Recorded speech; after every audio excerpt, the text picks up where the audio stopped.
लगभग सब आते रहे हैं। और एक और बात बता दूं, जो भी बात आ रही थी यूएबीयू की, United forum of bank unions, वहां पर भी यही आईबीए इंडियन बैंक एसोसिएशन हमारे रिटायरी भाई से समझौता करता है। किसके लिए करता है? जो वर्किंग में है। बड़ी विचित्र विडंबना है ये। मैं इस मंच से कहना चाहता हूं कि जो हमारे सेवानिवृत्त साथी हैं उनसे सेवानिवृत्त की बात की जाए, और जो वर्किंग वाले हैं उनसे वर्किंग वालों की बात की जाए। ये मेरी मांग है आज इस मंच से। क्यों ना की जाए? क्यों सेवानिवृत्त लोग जिनको 10-10, 15-15 साल हो गए हैं, वो हमारे इस मंच पर आकर बैठे और हमारे लिए बात करें। जब वो यूनाइटेड फोरम के मंच से जाते हैं तो वर्किंग की बात करते हैं, और वर्किंग की क्या बात करते हैं? जिन्हें पता नहीं वर्किंग क्या होती है। आपको पता होगा इस बार जो ड्यूटी सीएसए की आई, जो सीएसए नाम दे दिया सिंगल विंडो ऑपरेटर को, 50,000 रुपए सिंगल काउंटर पर पेमेंट करता है। वो एक दिन में 50 पेमेंट यदि कर दिया उसने तो 25 लाख रुपए सिंगल एंट्री करता है, और फ्रॉड होने शुरू हो गए हैं। ये भी हमको ध्यान में आ गया होगा। कई फ्रॉड अब तक हो चुके हैं, क्योंकि सबकी मानसिकता एक सी होती नहीं है।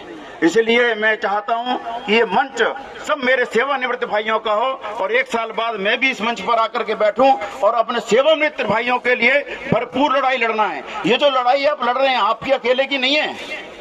आज जो भी भैया बोल के गए हैं, जिसमें इशू था स्पेशल अलाउंस का, वो वर्किंग वाले के लिए भी है, हमारे लिए भी है, आपके लिए भी, सबके लिए है। वो जो उसमें स्पेशल अलाउंस 2000 मुझे लगता है कि नवे बाइपेडेड के बाद ये इशू शुरू हुआ था, अब 12वां समझौता हुआ है। नवे के अंदर एक गंदगी आई थी, जो यूएबीयू नहीं, उन्होंने साइन किया कि स्पेशल अलाउंस क्रिएट कर दिया जाए। उस पर कोई वो एक जस्ट लाइक ए वेज, आपको डेली वेज मिल गया, उसके ऊपर ना कोई पेंशन है, कोई बेनिफिट उस पर नहीं है। तो ऐसा कौन सा भारत का कानून है कि हमें सरकारी होकर के हमें ऐसा वेज मिले जिस पर कोई पेंशन ना हो, जिस पर कोई हमारा किसी प्रकार का कुछ नहीं है, एक अलग उठा करके आपको रुपये दे दिए, भाई आपकी मजदूरी, आपकी दिहाड़ी वाला मजदूर हो गया। वो हमारे रेगुलर उसमें की जाए, जो बोला है बिल्कुल सच है। 5 हमारी मांग आज यहाँ पर विशेष रूप से रखी गई हैं। एक तो अपडेशन ऑफ पेंशन, जब सरकार ओआरओपी दे सकता है, 1 रैंक 1 पेंशन। आज जो पुराना कोई चीफ रिटायर है और आज का जो वर्कमैन रिटायर, उससे कम पेंशन पाता है। मेरे पास ऐसे उदाहरण हैं, चीफ मैनेजर होगा, वो जो रिटायर हो रहा है, आज जो वर्कमैन रिटायर हो रहा है उससे भी कम तनख्वाह पा रहा है उसको। ये बिल्कुल सिस्टम गलत है। इसलिए जैसे ही हमारा सैलरी रिवाइज होता है, ये जो हमारा ओआरओपी का मामला चलता है, हमारे ध्यान में आ गया होगा, जैसे हम रिटायर हुए तो मेरा रैंक, जब समझौता हुआ तो जो रिटायर एम्प्लॉय है उनका भी उसी के हिसाब से, नए समझौते के हिसाब से नया पेंशन बनना चाहिए। ये बहुत जरूरी आपकी जो मांग है, बहुत आवश्यक मांग है, सबसे आवश्यक मांग है अपडेशन ऑफ पेंशन। दूसरा हमारा आता है कि आईबीए, जिसके बारे में मैंने बोला, डायरेक्ट डायलॉग क्यों नहीं करती? क्या हम भारत के नागरिक नहीं है क्या? जो रिटायर होने के बाद इस देश से बाहर हो गया क्या? या वर्किंग वाले, आप जब रिटायर आदमी से वर्किंग वाले की बात कर सकते हो तो रिटायरी से रिटायरी की बात क्यों नहीं कर सकते? ये कौन सा कानून आ गया? बिल्कुल मांग आपकी 100% दुरुस्त है कि Indian bank association, retirees association जितनी भी हैं, उनमें से उससे बात करना चाहिए। अभी हमारे सर बोल रहे थे यहाँ पर कि एक बार बुलाया, एक बार नहीं, समझौता होना चाहिए, बाकायदा मिनट्स एक्सचेंज होना चाहिए, तभी उस वार्ता को वार्ता माना जाएगा। इसलिए जो हमने ये मांग रखी है 100% जायज है, और एनओडब्ल्यू के ऑल इंडिया वर्किंग प्रेसिडेंट के नाते मैं इसका पुरजोर समर्थन करता हूं, और मांग करता हूं सरकार से कि यूएफबीआरओ या इसके जो संस्थाएं इसके अंदर सम्मिलित हैं, उनके साथ भी उनके मतलब की वार्ता उनके साथ करे, ना कि यूनाइटेड फोरम हमारी बात कर करके आए। ये मेरी मांग है यहाँ पर। दूसरा आपकी आती है ग्रांट ऑफ एक्सग्रेशिया। ये एक इसमें हो सकता है बहुत थोड़े लोग हों, प्राइवेट बैंक में ये नहीं हुआ।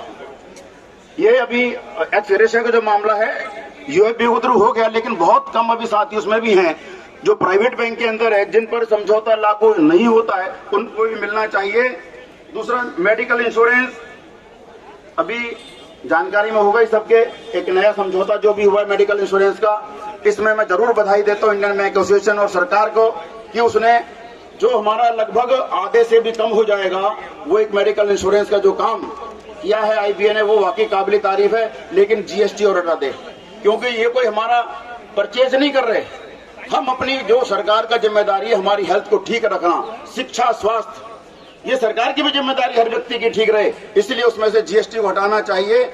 दूसरा है जो स्पेशल अलाउंस की बात अभी कर रहे थे हमारे साथी, वो वाकई बहुत जरूरी है। लगभग 12-13 साल से जो 9वें समझौते के बाद जो रिटायर हो रहे हैं उनको उसमें दिक्कत सबसे बड़ी है जो स्पेशल अलाउंस है, उसमें बहुत सारे साथियों के। हमें 9 के बाद कौन कौन रिटायर है यहाँ पे 2009 के बाद? अरे बाबा 75% है, बहुत बड़ी संख्या है। 75% ऑफ रिटायरीज जो उसके बाद इसलिए आजकल जो कह रहे हैं 75%, 80%, 70% की संख्या ऐसी है जो उससे इफेक्टेड है। इसलिए जो हमारी 5 मांगे हैं ये बिल्कुल जायज हैं और एनओडब्ल्यू के नाते मैं इनका पुरजोर समर्थन करता हूं और जहां भी जब भी आवश्यक लगेगा एनओडब्ल्यू संगठन और संगठन की नहीं आवश्यकता लगेगा तो भारतीय मजदूर संघ जो आज देश का सबसे बड़ा मजदूर संगठन है वह भी इसमें आपके साथ खड़ा होगा। यदि आप चाहेंगे तो जहां चाहेंगे। ये मांग बिल्कुल जायज मांग आपने 5 रखी है, इनका हम पुरजोर समर्थन करते हैं और साथ में ये कहते हैं कि रिटायरीज की बात रिटायरीज के लिए करे, वर्किंग की बात वर्किंग के लिए करे। ये डिमांड हमें जोड़ना चाहिए। इतना ही मेरा निवेदन। धन्यवाद।